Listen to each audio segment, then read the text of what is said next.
আরিফ বিন হাবিব ভাই পাশে আছেন, ওনাকে পাশে রেখে আমার কথা বলাটা কোনোভাবেই সমুচিত মনে করি না আমি। তারপরে যেহেতু সুযোগ করে দিয়েছেন, কিছু তো দিনের জন্য কথা বলতেই হয়, বললাম। আল্লাহ রাব্বুল আলামিন আমাদের সবাইকে আমল করা তৌফিক দান করুক, এক প্ল্যাটফর্মে এসে কাজ করা তৌফিক দান করুক, আমিন। নাহমাদুহু ওয়া নুসাল্লি আলা রাসূলিহিল কারীম, আম্মা বা'দ।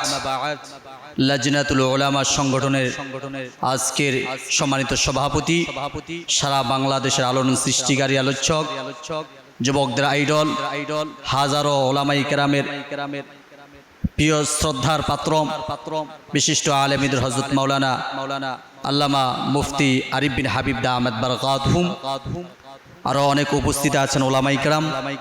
আজকে আমাকে এখানে সুযোগ করে দিয়েছেন আপনারা কিছু কথা বলার জন্য, এই জন্য আমার পক্ষ থেকে সকলকে জানাই সাদর সম্ভাষণ, অভিবাদন। এখানে অনেক ওলামায়ে কেরাম উপস্থিত হয়েছেন।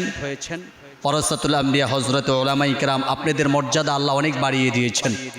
আল্লাযীনা উতুল ইলমা দারাজাত, ইলমের কারণে আপনাদের মর্যাদা আকাশচুম্বী করে দিয়েছেন। তো আমাদের কি কাজ আমরা অনেকেই ভুলে গিয়েছি, আমাদের কি কাজ আমরা অনেকেই ভুলে গিয়েছি। 2 টাকার ভিতরে একটা পাখি আছে, এই পাখিটার নাম কি বলতে পারবেন? দোয়েল পাখি। এই পাখিটা বাংলাদেশের জাতীয় পাখি, সে কি জানে?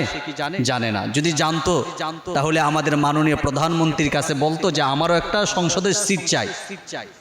সে তার পরিচয় জানে না।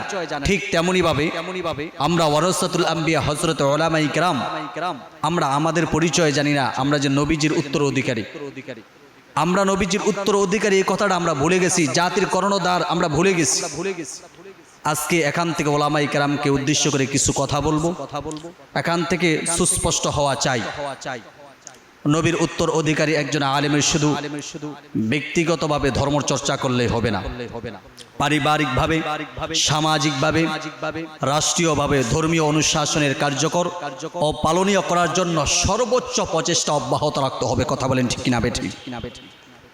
অন্যায়, অপরাধ আর নৈরাজ্যের ধ্বংসাত্মক পলাবনে পলাবিত সমাজের নেতৃত্ব গ্রহণ করতে হবে। দিশাহারা জাতিকে সত্য, সুন্দর, কল্যাণ ও ন্যায়ের পথ প্রদর্শন করতে হবে। দেশের স্বাধীনতা, সার্বভৌমত্ব ভুলুণ্ঠিত হবে, ঈমানি চেতনা লুপ্ত হবে। সম্মানিত ভাইয়ের আমার, আর আমলের পরিবেশ বিনষ্ট হবে। ইসলামের বিপক্ষে একের পর এক কথা বলে যাবে। মাদ্রাসা, মসজিদকে বন্ধ করার জন্য গভীর ষড়যন্ত্র করবে। ওলামায়ে কেরামের উপর তহমত দিয়ে ওলামায়ে কেরামকে জেলখানায় নিয়ে যাবে। অসম্মানিত হাজরিন, আমি বলতে চাই, ওলামায়ে কেরাম সাগর তীরের নীরব ভূমিকা পালন করবে না। আয়ানকুসুদ্দিন ওয়া আনা হাই, আমি জীবিত থাকবো আর দ্বীনের অঙ্গহানি হবে, এটা কখনো হতে পারে না। সিদ্দিকীর এই জজবা অনুপ্রেরণাকে নিয়ে অন্যায়, অপরাধ আর যাবতীয় কুফরি শক্তির বিরুদ্ধে দাঁড়াতে হবে সীসাডালা প্রাচীরের মতো। কথা বলেন ঠিক না ঠিক? এই শিক্ষা ও চেতনার কথাই সিদ্দিক আকবরের কণ্ঠে বেশি উঠেছিল। আয়ানকুসুদ্দিন ওয়া আনা হাই, হায় তবুও কি ভাঙবে না খাকের মমতা আমাদের আলেম সমাজের? ভেঙে ফেলে আজ খাকের মমতা, আকাশে উঠেছে চাঁদ। ও মুসলমান, আমি আপনাদেরকে বলতে চাই, আর কতদিন আমরা এইভাবে ঘুমিয়ে থাকবো? আলেম সমাজ আমরা কতদিন আর ঘুমিয়ে থাকবো?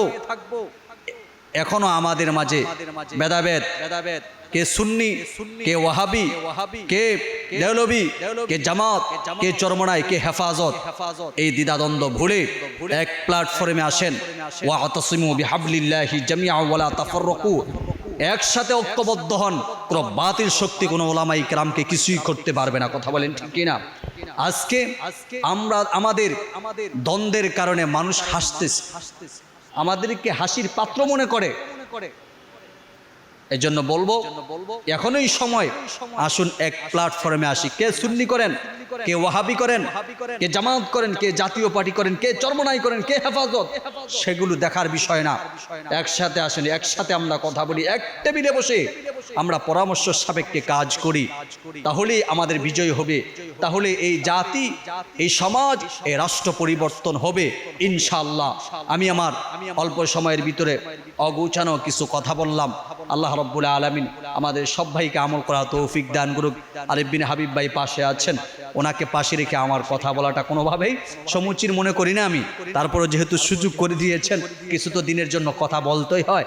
বললাম আল্লাহ রাব্বুল আলামিন আমাদের সবাইকে আমল করা তৌফিক দান করুক, এক প্ল্যাটফর্মে এসে কাজ করা তৌফিক দান করুক, আমিন।